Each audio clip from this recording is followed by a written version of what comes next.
cheese deal, craft. These are processed cheese. So I mean, it's cheese with added cream or sugar, okay, and some other things. All right. So today we are tasting cheese that are actually considered artisanal. So everything is actually made with raw ingredients. So in general, there are only 4 ingredients used. First and foremost, we are talking about milk.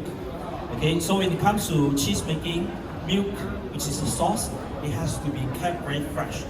So usually, some of the creameries, actually they source the milk within the 20 can radius from their factory. Okay, this is actually to ensure the freshness of the milk, so they actually don't really go too far because the traveling time, the logistic, is to actually ensure the freshness of the milk itself. Okay, so after milk, of course, we're looking at the culture starter. All right, so just like when you make bread, okay, so you need flour, then of course you need the starter culture. All right, so in the past, like I say, cheese was discovered by accident. All right, so actually sort of like acidify spontaneously, okay, using a natural culture of bacteria. But in the cases we're talking now, most of the culture is actually industrial culture, right? So it's being made specifically to make cheese. Okay, so one of the function of the culture is to acidify the milk. All right. So in this stage of the cheese making, the bacteria actually will break down all the components inside the milk. So milk is actually turning from a liquid form into solid form. All right. So it will become a gel-like kind of a texture. So in this case, we call this as a cheese curd, right? And the next ingredient is called rennet. So rennet is actually a type of an enzyme. All right, it helps to make the coagulation of the milk faster.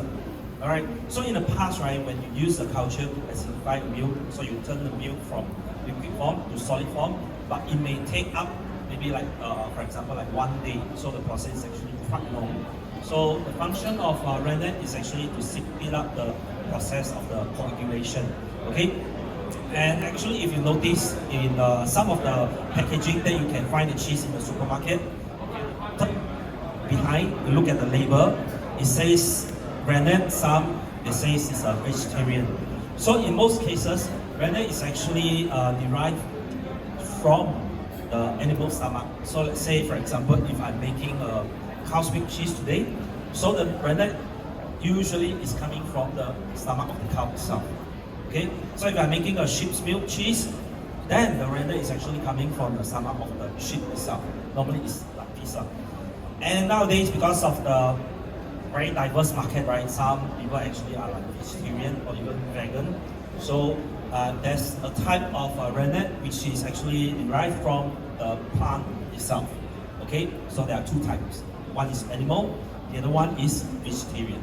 Okay, and last but not least, salt. Okay, so the function of salt definitely is to enhance the flavor, to give flavor to the cheese. But at the same time, it's actually a very good preservative.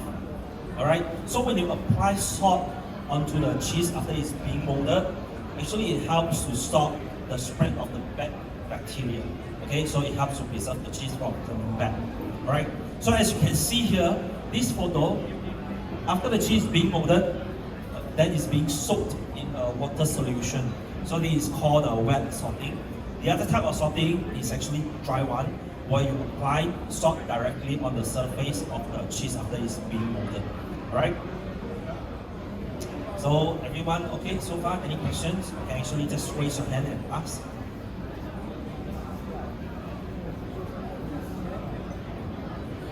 Okay.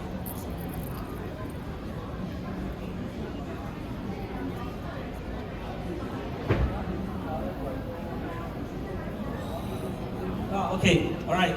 Very good question. Because actually, the component is actually so small that it couldn't show on the chart here. Okay, so apart from protein, I mean like moisture, fat, protein, salt, there are some other things like minerals. Okay, so what is actually a good thing about milk and cheese in terms of mineral? Calcium, yes, exactly. So which actually helps to enhance our bone structure, right? So calcium, magnesium. So these are the very two important minerals that you can actually find in the cheese. Yes, zinc also. Yeah, and also a lot of vitamins as well. So yeah, ladies and gentlemen, cheese is something not just delicious, but also is very good for our health. Right? Please eat more cheese. All right. Any more questions? No. Now we move on. Okay, yeah. Actually, this is a very good question. I understand about the concern on cholesterol. Okay, so I think for people who has this health issue, right, I would suggest you actually consume cheese that is not so aged, right? So we know we have like a young cheese, soft cheese, like for example, brie.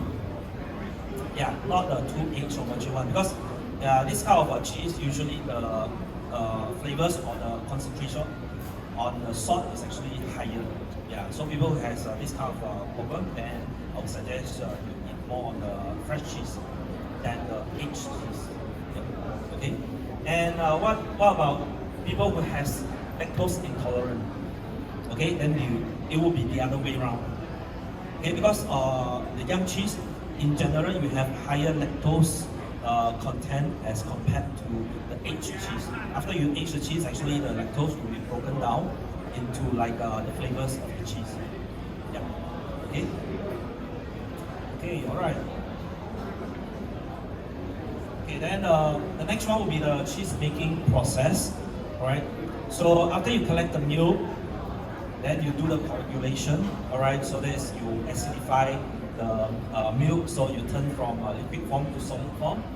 All right, and then this stage of cheese making is actually very important, the curd cutting. So it is the point of time when the cheese producer they decide what kind of cheese or what kind of results they want to achieve. All right, so for example, if you want to make a soft cheese, the way you cut the curd, actually curd is maybe what you can imagine is something like gel, like jelly. Or maybe if you put it a bit more local term, like alfalfa. Alright, so it's like what you see here, yeah, something like this. Okay, so when it turns into gel-like form, then the cheese maker will actually slice or cut the curd. Alright, so it depends on what kind of cheese they want to make. If I want to make a soft cheese, I actually cut into bigger slices, so I keep more of the weight and the water content. So if I want to make like a very hard cheese, what I do, I cut into much smaller size to actually drain away more water content and more weight, right, to make it a bit more dry. Okay, right? I think this is a better way of understanding. Okay, and then last but not least, aging. This is actually to help develop the flavor that you want. In some cases, I mean, in most cases, they actually age the cheese in the temperature and the humidity control room. Okay, in some cases, very rare, they actually age the cheese underground or in the cave. Okay, say for example, one of the best blue cheese in the world is called Roquefort. So after you make the cheese, it's being aged inside the cave that is actually underground, like almost 100 meters underground. Yeah. Okay. Okay, this is something a bit more advanced, I would say, because actually this is a model provided by Academy of Cheese, which is a post-make model. So I believe some of you here are actually from the F&B industry, right? So if you're actually looking to sell more cheese for your establishment, like for example, hotel or restaurant, okay, I think it's a very good opportunity to learn more about this model, all right? So in terms of make, so every cheese will have one make class. So this is actually to categorize the different types of cheese. Okay. So for example, like soft, crumbly, hard, and hard cooked. Okay. Okay. So what happens next also is very important. This is a post make. So this is also the stage of the cheese making. You decide what you want to make. All right. So a cheese actually may have one or more or several post-make class. Say, for example, you want to make a blue cheese, so you inject the internal blue, the blue mold into the curd. Or you want to make a brie cheese, then it's you put in this yeast and the mold. Okay, Okay, if you want to make like comté, then you wash the rind. If you want to flavor or smoke the cheese, you can make it into like maybe a truffle, or maybe infused with jalapeno, all kind of flavors. And wrap roll process, say for example like Parmigiano Reggiano, or mozzarella or burrata. Actually today we are tasting one of cheese of burrata. Okay, so it's actually part of a wrap roll process. Okay, so next, this is actually very important. It's actually a part of what you can find in the supermarket, knowing what you are buying. Okay, so this is actually the certification. So it's protected with origins. So what you see here, this yellow and orange color looking is actually called PDO. PDO is considered one of the most highest label. Okay, because it actually is under very strict rules actually to produce cheese. Not only limited to cheese, but also other kind of agriculture produce and wine as well. Okay, so what makes a PDO? The production, the processing or the preparation, and the local ingredients must be used. Okay, if it's a cheese with a PGI, protected geographical indication, you only need to meet one of the requirements. Okay, say for example, you can actually source the milk from outside that area, but to make the cheese, you have to actually make it within the designated area. Okay? So next time if you buy cheese from a supermarket, you can actually pay attention to these labels. So these labels means authenticity, quality, and safety. Okay? Okay, I think first we can start to serve you the burrata cheese, and I will need some hand to help me to pour the wine. Okay.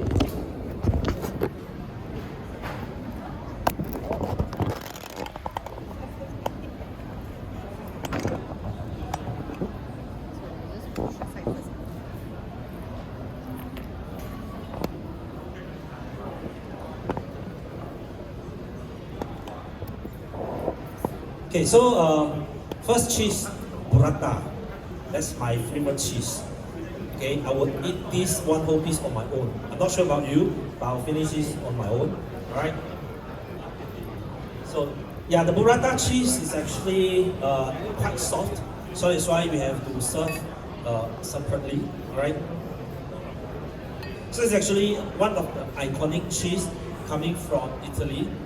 Okay, specifically this region called Puglia. So Puglia is actually located down south. You know the map of Italy is a resemblance of a boot. Okay, so Puglia is like the heel of the boot. Alright, so it's located down south on the eastern coast. This region actually enjoys a lot of sun. Okay, it's quite warm, so people love to go to Puglia and to go to the beaches. Alright, so they make one of the best iconic cheese. So burrata is actually named after this word called burro, it means like butter. So this cheese is actually made with what you call the rind. So the outer layer, the shell, is actually mozzarella. Okay, so what happens is that inside is a stracciatella. So it's actually a type of a cream. Alright. So what I was talking, I think you can start tasting the burrata. Okay. Alright, so yeah, this cheese, right, as I mentioned earlier, is part of a soft cheese. It's not being aged. It's a very fresh, very young cheese. Okay, and then it's being wrap rolled or processed, and it's actually made using pasteurized cow's milk. And if you travel to Italy, okay, some of the burrata you can actually taste is actually made with buffalo milk. Alright, just like the mozzarella. Okay. So this cheese is actually quite mild flavors, but at the same time you can actually taste the hint of sweetness from the milk, right? Because it's actually very, very fresh. So what happens is this, right? This burrata actually in most cases it has a very short shelf life. If you actually import from Italy, the shelf life is usually about 10 days. So what happened is the one you're tasting today is actually made frozen. Okay, so frozen I think is very, I would say, I think it's very efficient, cost effective, especially for hotels and restaurants. Okay, because the shelf life is much longer for you to keep. Alright, otherwise 10 days would be a little bit too short. Okay. How many of you actually like this cheese? Oh, nice, high five. Actually, this cheese, right, I mean, of course, you taste on its own, it's quite mild in flavors. So in most cases, you can actually make into like a salad, all right? But the most classic way of tasting burrata in Italy is just extra virgin olive oil, balsamic vinegar, preferably an H1, salt and pepper. That's it. Most basic one. I will eat this as my breakfast. Okay? And for the wine that you're tasting now is actually a wine from Portugal. Okay, let's fly to Portugal. Okay. Alright. So this is wines of Portugal and it's from this region called Beverage. Alright? And this winery is called Pavao. Okay, it's actually part of the portfolio under Cap de Montaña, which is actually a very big cooperative winery. Okay, so this is called the Gran Escolia Vineyard DOC. So wines of Portugal is actually getting a lot of traction recently in the market. Okay, it's getting more popular now because it's actually lesser known. I believe maybe most guests here will be the first time tasting the Portuguese wine, right? Okay, so it's something rare, good to explore. Okay. So this wine is actually made with Arinto grape, Alvarinho grape, and Loureiro. So all these are native grape to Portugal. Okay. One of the character is that you have aromatic, distinctive aroma of like stone fruits. Okay, a hint of white flower, like elderflower, a bit of jasmine. Okay, and also on the palate it has a very fresh, crisp, and very lively acidity. All right. But at the same time, brightness from the stone fruit itself, it helps to balance. Okay, so it's not too sharp in terms of acidity. Okay, and quite a clean, sort of like medium aftertaste.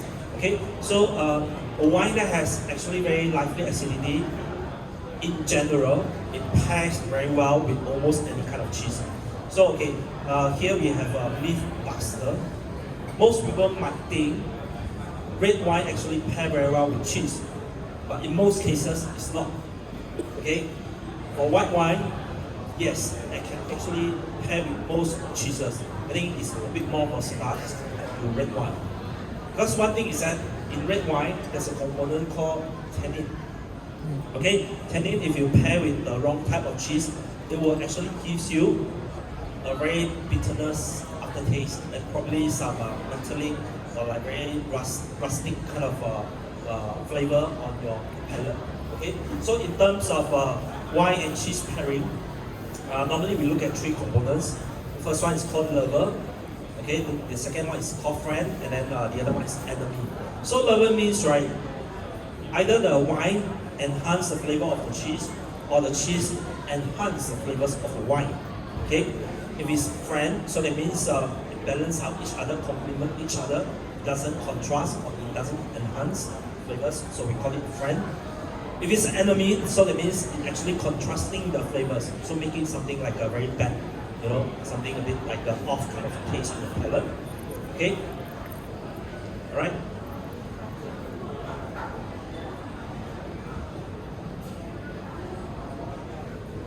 Okay, so after the first taste, right, let's move on to something a bit more flavorful. So you can actually see on the plate.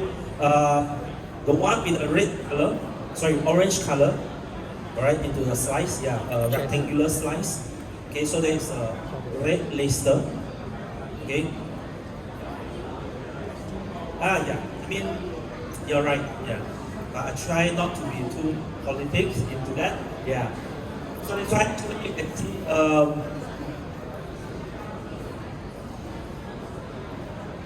I think maybe it's a logo lah. This one I put a correct logo, but probably not this. Yeah. Sorry, my bad.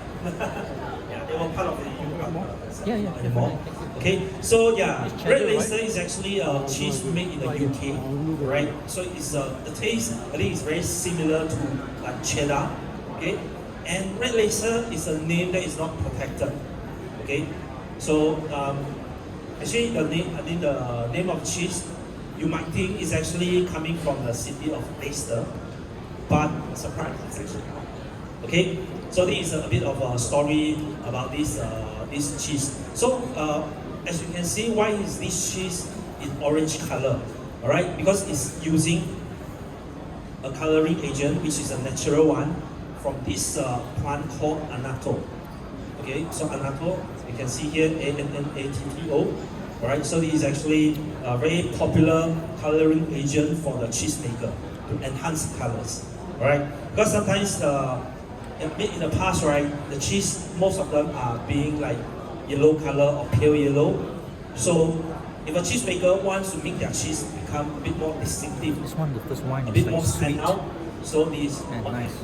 okay, they add the color into the No cheese. tannins because it's not red in color. Okay, so this cheese is actually a type of hard cheese. It's being wrapped, rolled, and processed, and it depends on the cheesemaker. Some they use unpasteurized milk, some they use pasteurized milk. Okay, so pasteurized means a process where actually heat up. Okay, so in most cases, right after you collect the milk from the farm, okay, then you actually heat up the milk into about 13 something degrees Celsius, for example 36 degrees Celsius. Okay, then you start to make the cheese. Okay, but if you want to make a cheese using pasteurized milk, that means you heat up the milk to about 63 or 64 degrees Celsius. This is a process to kill a lot of bad bacteria found in the milk. Okay, so in the past, cheesemaker is a little bit more traditional. Usually they will actually make the cheese using raw milk. Raw milk, that means you have more compounds, for example, like bacteria, good bacteria in the milk, right? So the end result or the cheese you make actually is a little bit more complex, a bit more flavorful as compared to cheese that is made using unpasteurized milk. And yes, believe me, cheese, all these are good bacteria and you're eating bacteria. Yeah, that's kidding. Yeah. But these are the good bacteria, okay? It's good for our guts. Okay, okay, so you can actually start tasting the red laser. Okay, lovely, right? It's so good. Actually, yeah, I mean, in most cases, right, when we do the tasting of the cheese, yeah, that's really good. We smell the cheese, alright? Just like we do a lot of tasting about any other food or any about wine, we always smell the cheese. This cheese, I think, is quite intense in terms of the aroma, okay? Because it's after age for at least 4 to 6 months, it has a little bit like a vegetable note that's actually I find a bit like cabbage, okay? But it's actually on the good side, okay? And it's quite compact. As you notice, this cheese is like a bit crumbly in terms of the texture, okay? But in terms of the flavor, it's quite flavorful, a bit of a sweet milky note, but at the same time also gives you a bit of salty note, okay? So,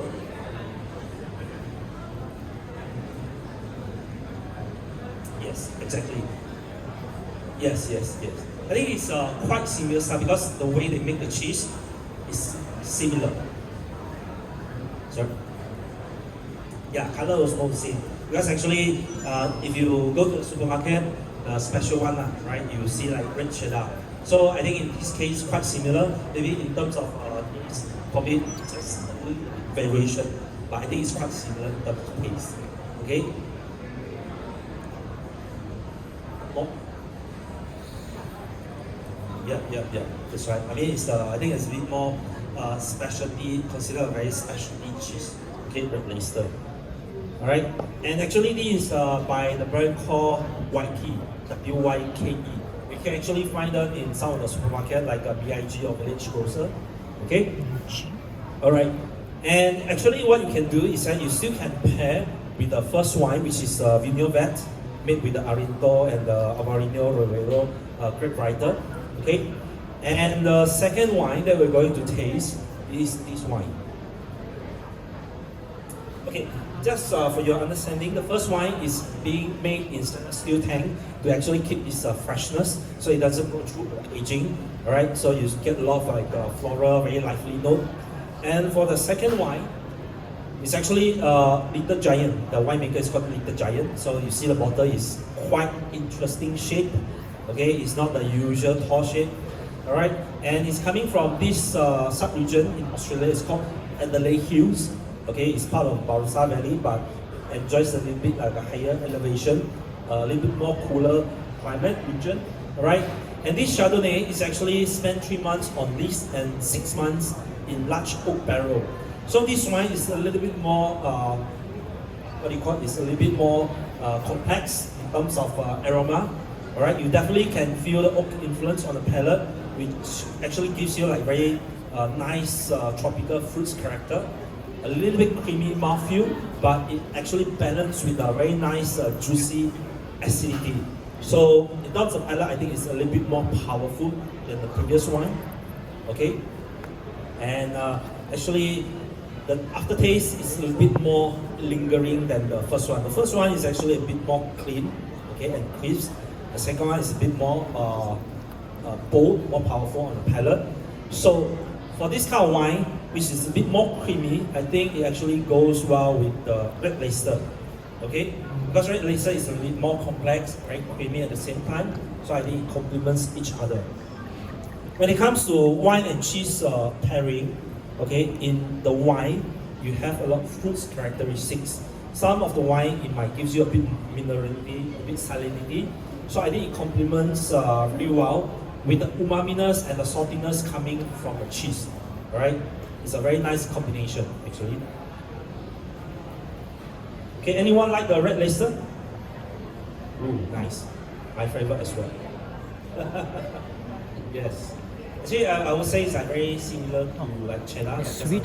Cheddar or red It cheddar. lacks But this is a the bit more distinctive, I would say. sourness of the first wine.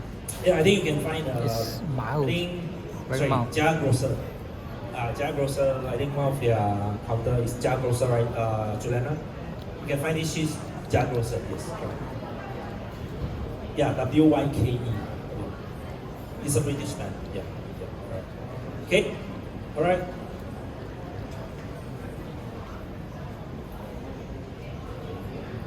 Okay, so next cheese, let's fly to Spain. All right. So we are tasting this Manchego, the iconic hard cheese from Spain. All right. So as you can see in the photo here, you see the rind. Okay, so this is what we call rind here. I mean the outer layer, we do not call skin. In cheese, we call rind, R-I-N-D. This actually has a pattern of a zigzag. All right. Because in the past, the traditional cheesemaker, they actually mold this cheese inside a basket. Okay, so the basket actually has this kind of pattern. But fast forward to now, they do not use a basket anymore. They use like a plastic mold, but they still keep the pattern. All right, so it's actually very easy to recognize. Okay, so this cheese is actually made in this region called La Mancha, specifically, and it's actually a part of a PDO cheese. So that's why you can see actually put a logo here, the PDO. So PDO means protected destination of origin. So that means the cheese must be produced from this region using a specific ingredients and also the techniques. Okay. And this is a type of a hard cheese, red roll process, and also depends on the aging. The one you are tasting today is aged between 3 to 6 months. Some cheesemaker actually age them further, above 6 months or maybe more than 12 months. All right.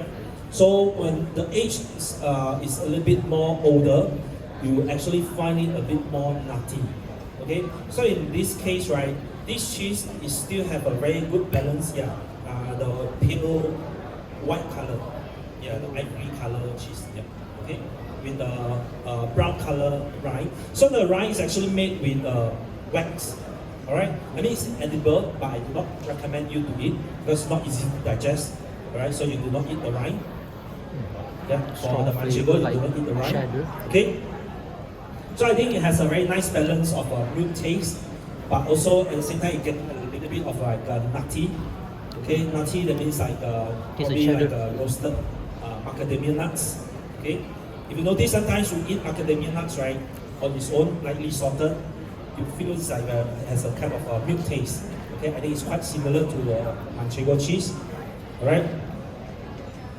So the texture is like the source of milk. Yeah. So it depends on cheesemaker. Some they use like raw milk, some they use pasteurized milk. So it depends. Okay. The texture is crumbly, firm and dense, but of course you can actually see there's a lot of holes when it gets older. There's more age. Okay. Anyone like Manchego? Yeah. Good. Yeah, Manchego is actually a very good cheese, right? That's how the Spanish people eat. If you travel to Spain, you know they are very popular with the tapas and the pinchos. So usually Manchego actually eat like a pinchosa. So they actually pair it with this quince paste. Okay, so quince paste is actually made from a type of a stone fruit like pear. Okay, so you can actually pair this with the Chardonnay from Little Giant. Okay. So how do you like the pairing? Okay. Because actually this cheese, so. Cava I think also very good. Of course, I mean that is more regional pairing. Spanish cheese is Spanish wine, right? That's considered one of the classic. I mean the regional pairing. Cava is very good. I think some of the red wine also good, like Rioja red wine, maybe Tempranillo, Great Rider also I think is good. But in most cases, if you have like a white wine, I think which is a bit more versatile, you can pair with like almost any kind of a cheese. All right. Okay. All right. So let's move on to the next cheese. Oh yeah, this is my favorite as well. Okay. So this is actually Bimster cheese. So Bimster is actually from Holland. All right. From Holland cheese. The one we are tasting today is extra old, aged 26 months. It's like more than 2 years. It's quite long, like quite amazing.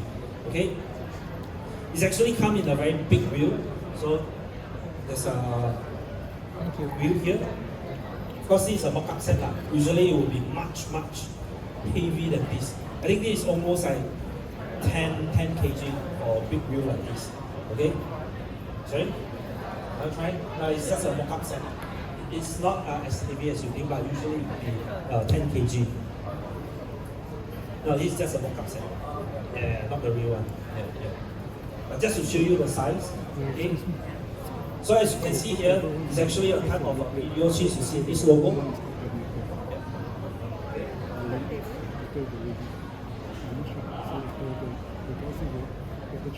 Okay, so Bimster is actually a very popular producer. They produce like a wide range of cheese. Okay, from the young one, medium, to like this XO, and also some they actually infuse with different kind of flavors. For example, like herbs, jalapeno, or even they make like goat milk cheese and also sheep milk cheese as well. Okay, so it's actually a protected destination of origin cheese. So it's coming from this region, particularly not Holland. That means it's actually coming from a northern side of Holland, right? So it's a type of hard red roll or processed cheese. Okay, actually on your plate, right, is the one that is cut into cubes. Okay, the orangey color cube. Okay, you can actually notice the texture of this cheese is quite hard because it's been aged for 26 months, right? All right. So the flavors, everything is become like a very concentrated. All right. So it's quite a strong flavor cheese, I would say. All right. So normally what you get on the flavor, you get like all the butterscotch, a bit of caramel. I don't know if you actually notice this note, whiskey note. Actually, I find it like a bit of an alcoholic taste on the palate. Do you get it? Right? I think it's quite amazing because cheese is actually aged for so long. All the amino acid actually is broken down, so it turns into this kind of complex flavors that is found inside the cheese. Okay, and also one thing you notice, this cheese, because it's aged for so long, the texture is a little bit crispy. All right, so you like actually bite into the soft crystals. Okay, so this one I think.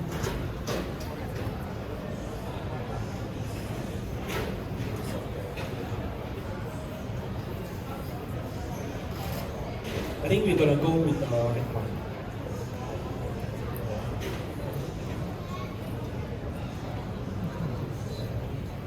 Okay, so let's start tasting the red wine. This cheese is fun. Okay, the first red wine that we're going to... Is it this one you think? Yeah, that's the one, correct. Yeah.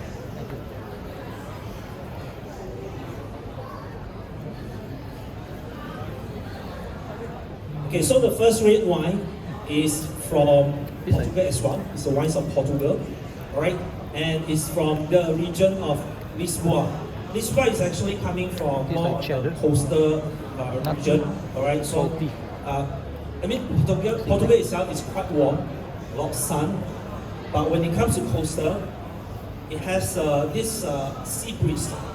So the sea breeze actually helps to temper, lower down the temperature a little bit, actually retain the acidity in the wine. Alright, so the wine coming from this region is not too powerful, it's not too low. Of course, you get like a very ripe red fruit characteristics, okay, but at the same time, it has a very nice juicy acidity to help your keep the balance, okay.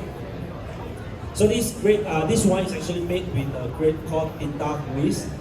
Okay, if you go to Spain, it's called I can already Tempranillo. smell the So I put tannin. one Tempranillo there. All right, and this wine is actually aged in stainless steel tank. It doesn't go through the oak, all right, oak barrel. So you will find more on a clean fruits of purity. Okay, so that's why you get a lot of ripe black plum aroma.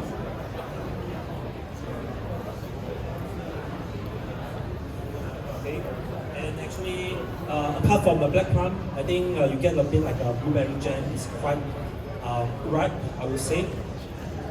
Okay, so when it comes to aroma, sometimes you might feel the wine is sweet, but it's actually not. It's just a perceptible sweetness, but it's actually the ripeness or fruitiness from the wine. Okay, on the palate, It's got you tannins, actually but get a not lot as of strong. concentrated ripe It's black fruit red. character. So Okay, left the but skin the on, tannin is actually quite so the silky. tannins seep Right? into the It doesn't fermentation. feel like very firm tannin on your mouth, good acidity, and then give you a bit of a lingering aftertaste. Okay, so this wine is actually meant to pair with the Bimster, because Bimster is actually quite strong in flavors.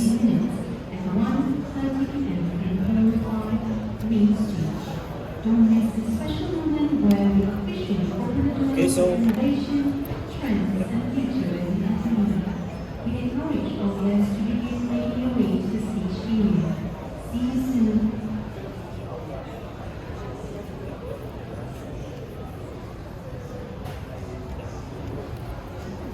Attention, valued guests. The MIFB 2025 opening ceremony is starting in 30 minutes. 1:30 p.m. in Qualified main stage. Don't miss the special Some Australian Grenache to the opening Grenache? What's called? The same as just now. Oh, that one is Chardonnay. okay, I would suggest not to finish This one the Portugal. Bimster. Alright, keep some to pair with the next wine. Okay, so now we are tasting two red wine. The first one is wines of Portugal, while the other one is actually from Australia. Okay, from the same producer, Little Giant. And this is a Grenache made in McLarenville. McLarenville is also South Australia, right? And this wine is actually aged partially in the used oak barrel, okay? And then remainder in the stainless steel, so it's a mix of both, right? So it's to actually give you a very nice structure, all right? So in terms of aroma, okay, you can actually get a lot of ripe red cherry, red plum, red currant, a hint of a sweet spice like vanilla, okay? Because usually vanilla will come, I would say, is a part of oak influence, right?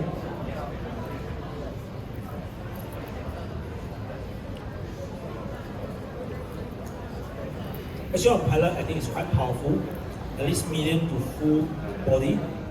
Okay, immediately you can feel the concentration of the fruits, very ripe, red plum, red cherry. Okay, at the same time, it still gives you like a very lively acidity, very juicy, makes your palate. If I keep salivating, okay, and definitely you can feel the hit of the alcohol there. It's quite powerful wine. So what you can do is actually you can pair with the Bimster, all right, and then you decide which one you think pairs better. It's either whether the what do you call the Bimster or the Red Leicester, or maybe the Manchego, okay. But I see some of you have already finished the cheese, right? But it's okay. Actually, it shows that the cheese is too delicious, right? Yeah. That's correct. Okay, so after this, right, you have another cheese on your plate. Okay, as you can see, it's a kind of blue cheese. Okay, I wanted to say is that earlier on during the introduction, my job today, right, is to make everyone fall in love with blue cheese. Right? Some of you make blue cheese bad experience. You know, I have bad experience with blue cheese when I first started to venture into cheese. It was so bad that I actually had to vomit out in the toilet. Yeah. But one thing is that, right, I mean, cheese is an acquired taste. Alright? We don't grow up eating we don't grow up eating cheese. So we might not feel comfortable or suitable with this kind of flavors. Alright? That is after when you get to try second time, And what's this?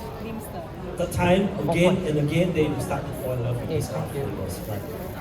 Sorry? Yeah, give chance. And also, I think it's also very important if you do the pairing right. Okay? So, the last cheese, right, this blue cheese, we are not going to pair with the wine. I mean, if you want to pair if you want to pair with the wine, please do so. Okay? So as you can see on the table, there's a small jar of fruit jam. Okay? So you can actually open it. So this one you're gonna pair with the cheese. But before we do the jam, let's go to the cheese first. Okay, so this is called Shropshire Blue. So it's made in the UK. Alright, so this cheese is actually a cousin to another very popular blue cheese in England called the Stilton. Alright, so Stilton, I think in most cases overshadow this cheese. So that's why the cheese like producer decided prawns. to make this cheese a bit more distinctive. So as I mentioned earlier, this cheese has a bit of an orangey color because of this annatto. Alright, so they add the annatto into this cheese to make it a bit more stand out, to make it a bit look different than the Big Brother Stilton. Okay. Right, so this cheese is originated from the region itself. So as you notice, most of the cheese is named after the place of its origin. Alright, so it's from Shropshire. So it's Like a Shropshire ammonia. blue. Okay, so it's Ammonia considered a and type of crumbly camembert. internal blue mold. So you can see very nice blue vein in the cheese. Right, and the source of the milk is pasteurized cow's milk. Okay. Alright, so please open the jam. Okay. I think everyone is getting the same flavor of jam.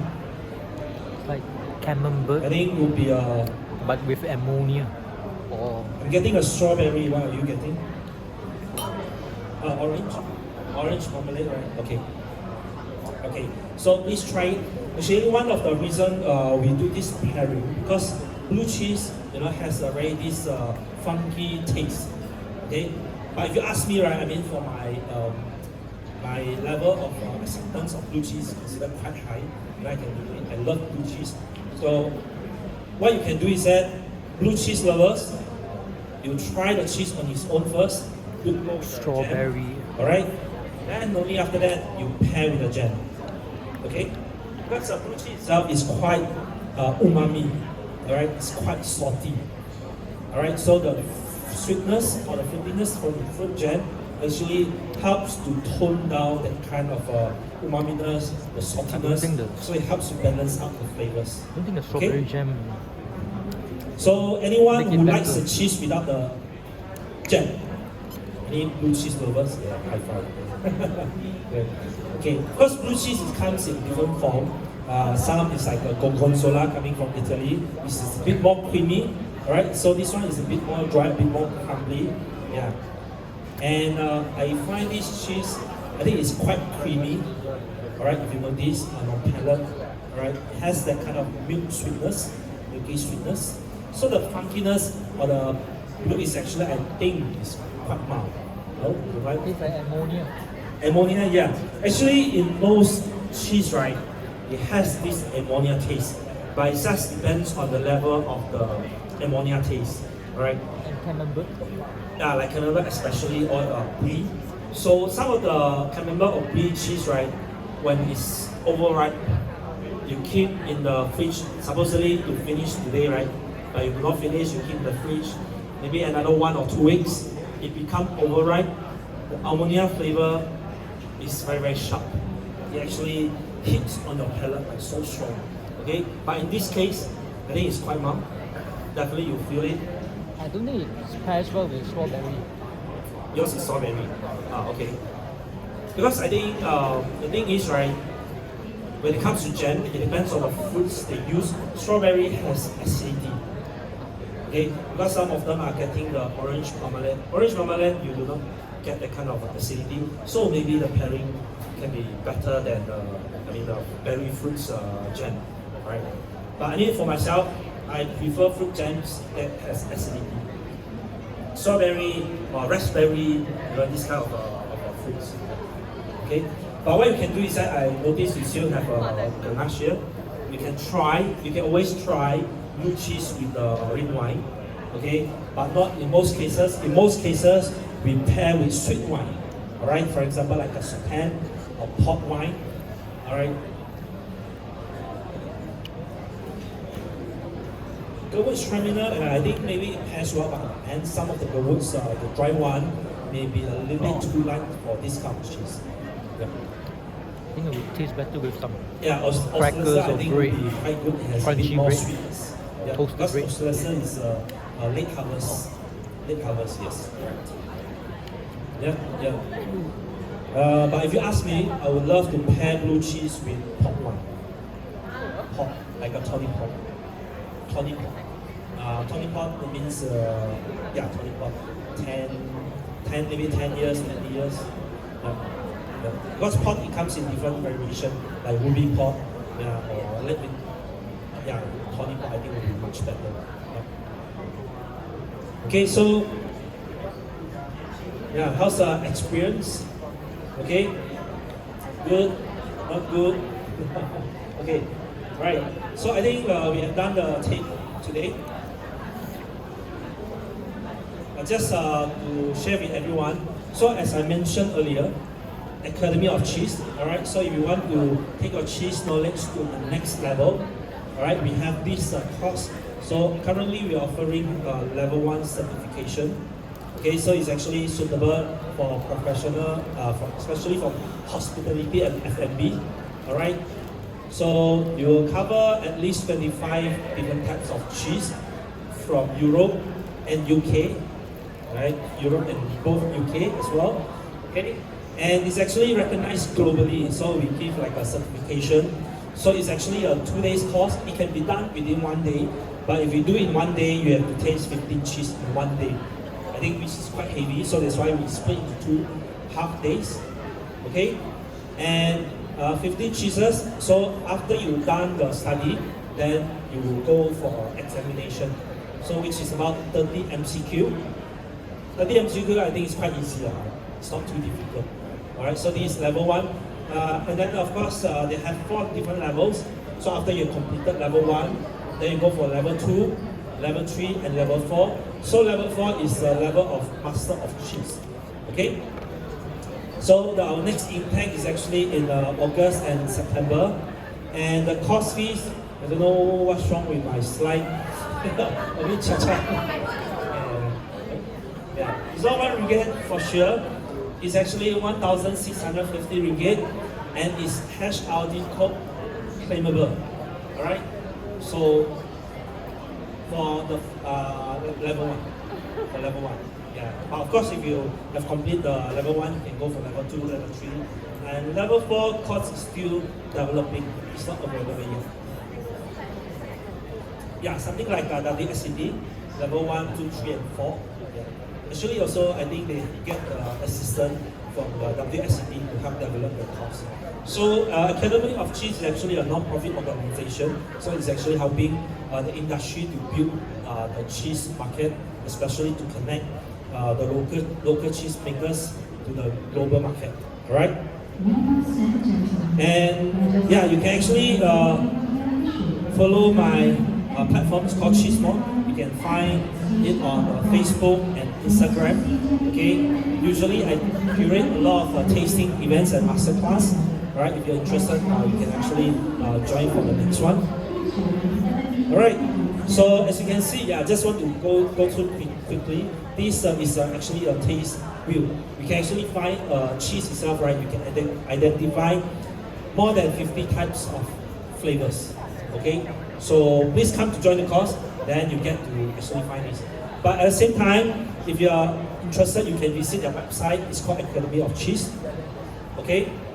All right. So we have done the tasting today. I think is it time's up? Yeah. Thank you very much.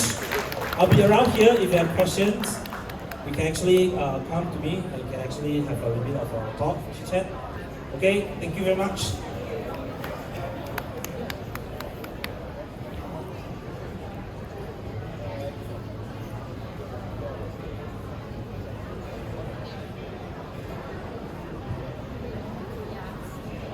Good afternoon, everyone. Thank you again for participating in our first masterclass for today. And put your hands together again for Mr. Casey, please. Very well presented, very thorough, concise session on cheese and wine. Thank you so much, Casey. As I said, you'll be around if you want to ask any questions about cheese, especially at the Cheese Academy.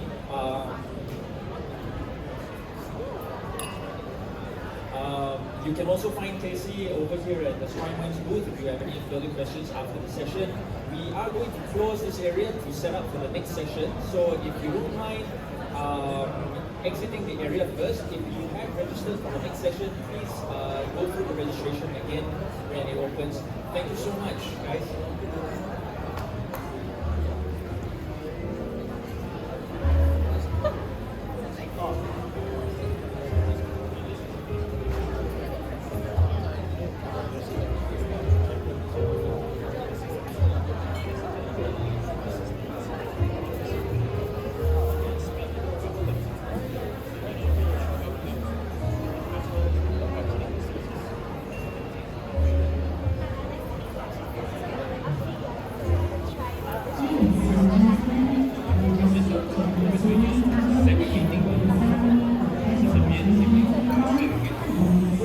Pretty drunk. I guess I have to go and get my stuff. And whiskey is the next session.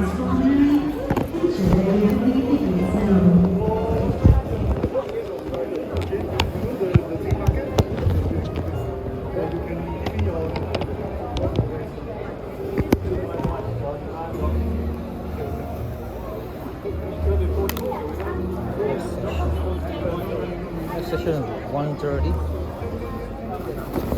Ciao, ciao.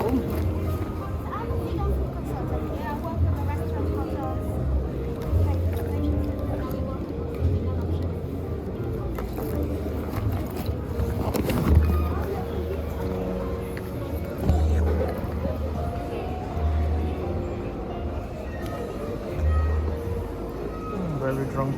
Got him.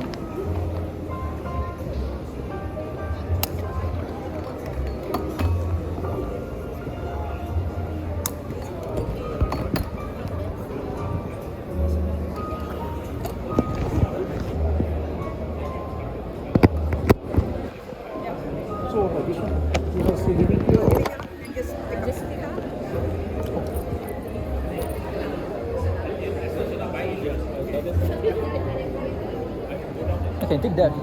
Can I take the cheese? Thanks.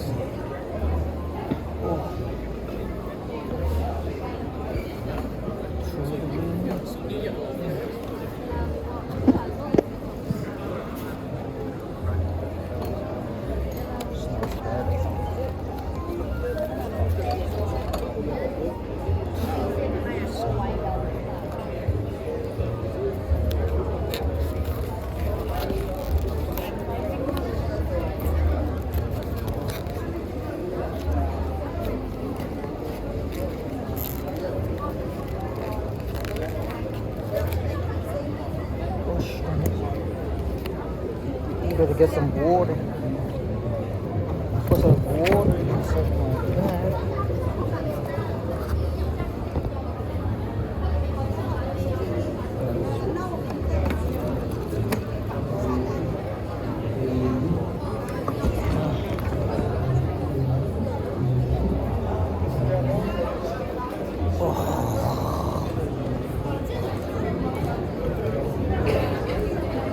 On to the next course. Whiskey next time. Oh god, tomorrow will be like 4 courses.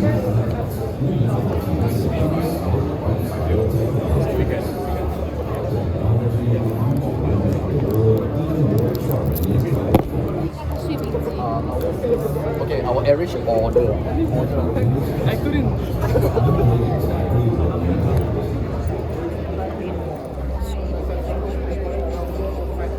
MadeInChina.com is committed to protecting the security of trade for both buyers and suppliers. Every supplier is audited by an authoritative third-party organization and must present a detailed certification report.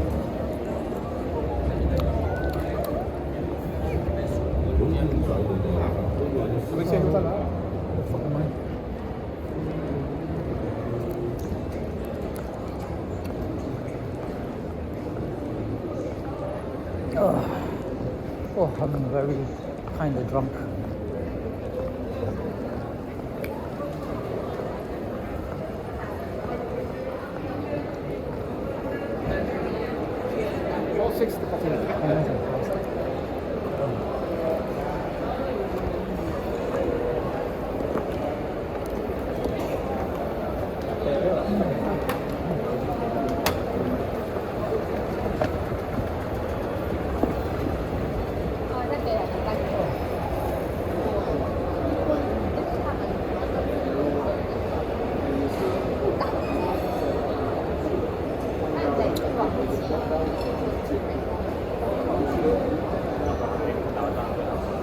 This is the event that's worth it. You can sign up for the master classes. It's free too.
Hi, are you Elaine? Yes, I'm Elaine. I'm Gerryko.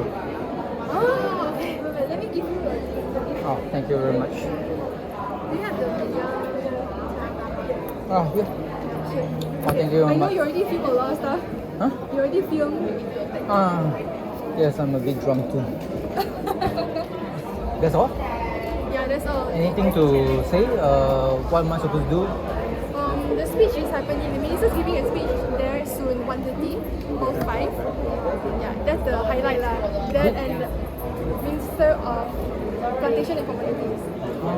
That's all lah. Just That's 1:30. him and the CEO of the exhibitor. Yeah, those are two Oh, speeches. it's clashing with the whiskey session. Oh, is it? But you said you're already drunk. Did you go already? I went already. Oh, so nice. So whiskey or speech, that's all. Huh? Just like maybe if you want, you just go for the minister one. That's it. Okay. Yeah, because if you don't have questions, then you probably don't need to go to the press conference. Okay. Okay, thank you very much, Elaine. Thanks. So thank you.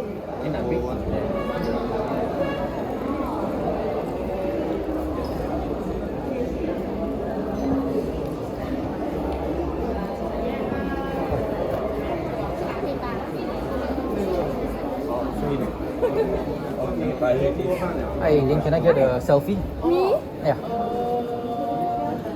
And what's the name of your PR? Oh, we're Ellie and Co. Previously, I was in Adamant. Adamant. What's the name of the media company now? Elliot and Co. Ellie. ELLINOC.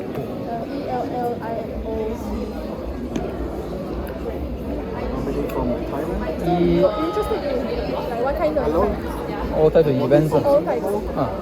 So like big ones are like the big ones with business, investors, Anything that like food and entertainment, yeah, lifestyle.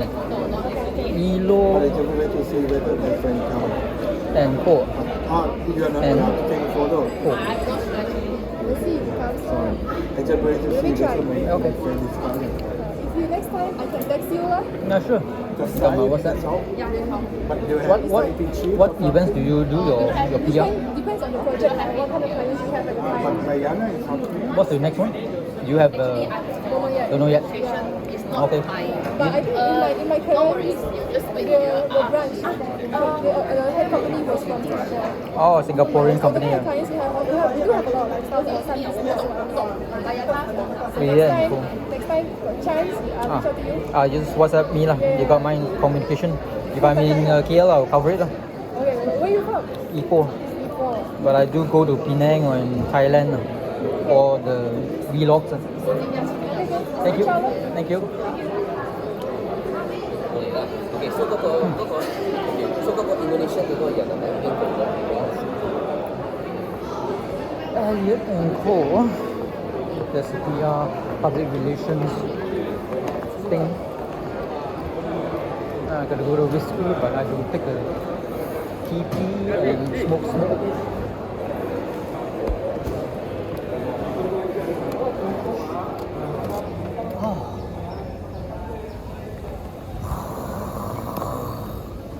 It's good when you're just drunk. Hey, where am I? Where can I smoke? No smoking. Shit. People do smoke as well. Okay, what do I get today? 5 minutes to the other whiskey. What's this? Blue Ocean Gourmet Classical Delights for Magical Recipes. Flavored syrup, the blue one. Interesting.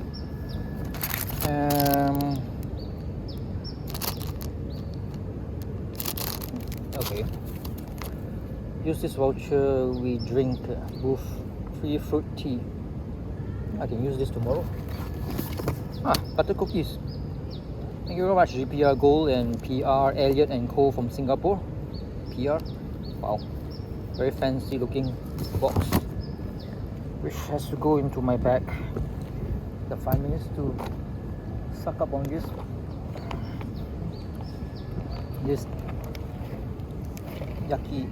yummy. Okay, what's happening? Nothing's happening. Bye bye.